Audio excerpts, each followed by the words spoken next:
Assalamualaikum warahmatullahi wabarakatuh. Teman-teman, selamat datang kembali di warung kopi kripto Tarakan Vision FX. Jadi teman-teman, di warung kopi kripto ini kita akan selalu mengupdate info-info terbaru seputar dunia cryptocurrency.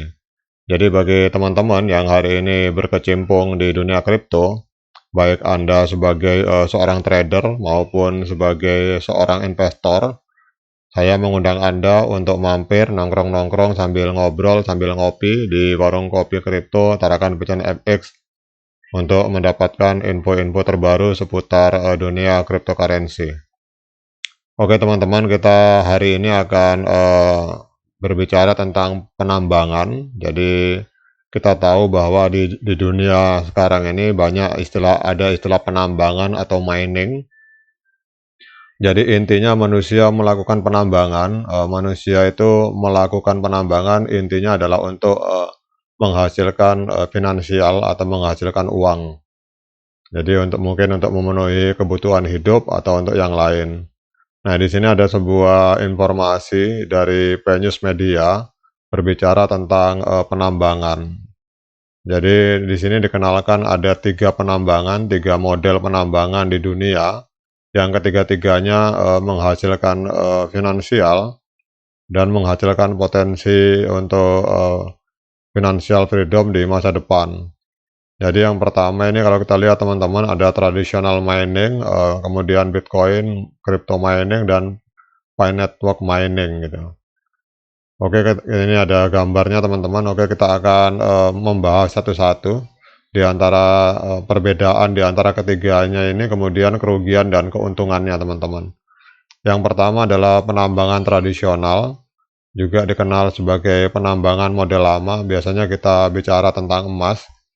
Jadi penambangan emas ini adalah metode penambangan yang paling sederhana, yang melibatkan penggunaan alat manual sederhana seperti sekop, kampak batu, pahat, dan wadah palu.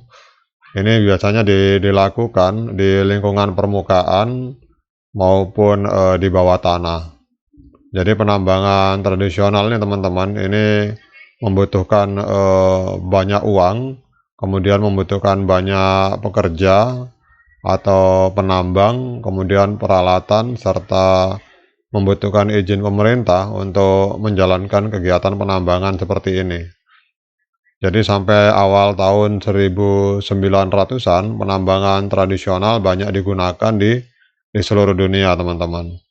Kemudian akhirnya beranjak ke penambangan yang lebih menggunakan alat-alat berat, dan ini lebih menghancurkan alam teman-teman. Jadi kita tahu Freeport ini adalah penambangan emas, ini betul-betul destruktif, jadi banyak menghancurkan lingkungan yang ada di sekitar kita. Kemudian yang kedua, kita akan bicara tentang Bitcoin atau crypto mining. Jadi yang kedua ini adalah penambangan Bitcoin atau kripto.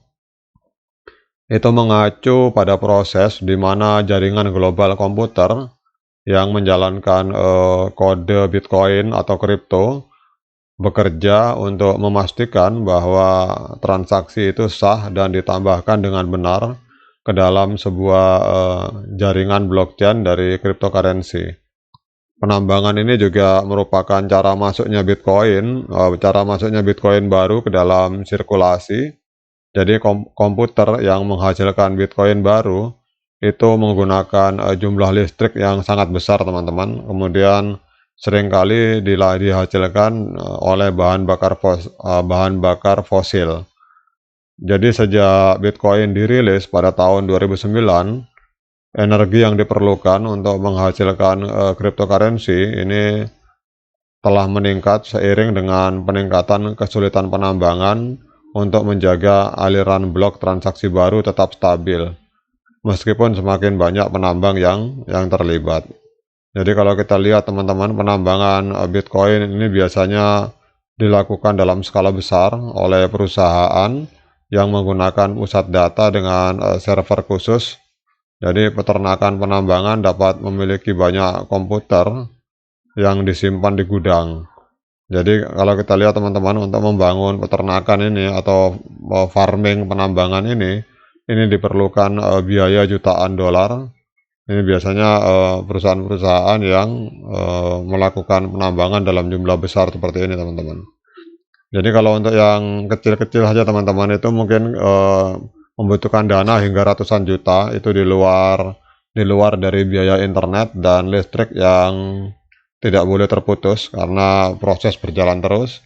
Dan ini kalau kita lihat instalasi ini membutuhkan keahlian khusus teman-teman. Jadi tidak semua orang bisa melakukan penambangan emas digital. Jadi Bitcoin ini banyak yang mengatakan bahwa Bitcoin ini emas digital karena harganya sekarang mengalahkan harga emas. Satu Bitcoin itu sekarang kurang lebih 400 juta teman-teman.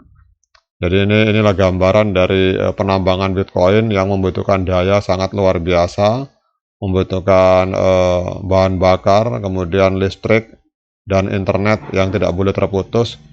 Kemudian juga membutuhkan perangkat komputer yang harganya sangat mahal. Inilah gambaran penambangan bagi mungkin teman-teman yang belum pernah mengerti tentang proses penambangan Bitcoin. Beginilah gambaran dari proses penambangan Bitcoin. Nah, di tengah besarnya biaya dan resiko-resiko yang harus ditanggung, kemudian pada tahun 2019 lahirlah sebuah metode penambangan baru dari Stanford University yang bernama Pi Network, teman-teman. Pi Network ini adalah proyek cryptocurrency yang dibuat oleh para doktor dari Universitas Stanford yang bertujuan untuk membuat penambangan dapat diakses oleh semua orang. Jadi pada tanggal 14 Maret 2019, mereka menerbitkan white paper dan merilis aplikasi Pi Network. Jadi aplikasi ini digunakan untuk menambang cryptocurrency atau koin Pi dengan pengguna menekan tombol setiap 24 jam sekali. Jadi koin Pi ini dapat ditambang oleh siapa saja, bahkan oleh orang biasa yang telah menginstal aplikasi terkait di ponsel mereka. Selain itu juga perangkat seluler tidak mengalami peningkatan beban kerja yang biasanya dialami oleh peralatan penambangan tradisional. Jadi node pada jaringan Pi Network itu bergantung pada algoritma berdasarkan protokol konsensus stellar atau SCP.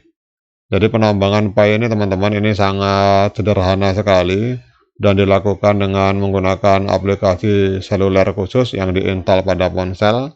Jadi teman-teman bisa ngambil aplikasinya di Play Store bagi yang memakai Android, kemudian di Apple Store bagi yang memakai HP iPhone.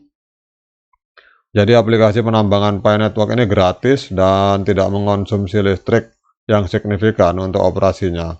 Oleh karena itu, tidak peduli berapa harga koin itu ketika terdaftar secara resmi di bursa cryptocurrency, para penambangnya dipastikan akan mendapatkan keuntungan.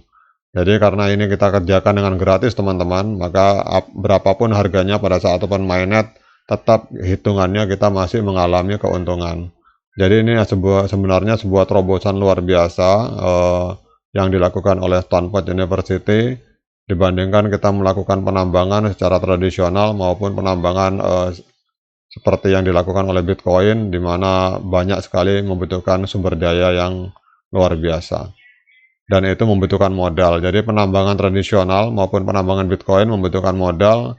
Kalau ini tidak butuh modal teman-teman, karena kalau menurut saya handphone itu bukan sebuah modal, karena handphone itu sama dengan sembako untuk saat ini, karena kebutuhan untuk komunikasi sehari-hari. Nah, tinggal kita masukkan saja aplikasinya di sini, kemudian kita menghasilkan koin Pi secara gratis.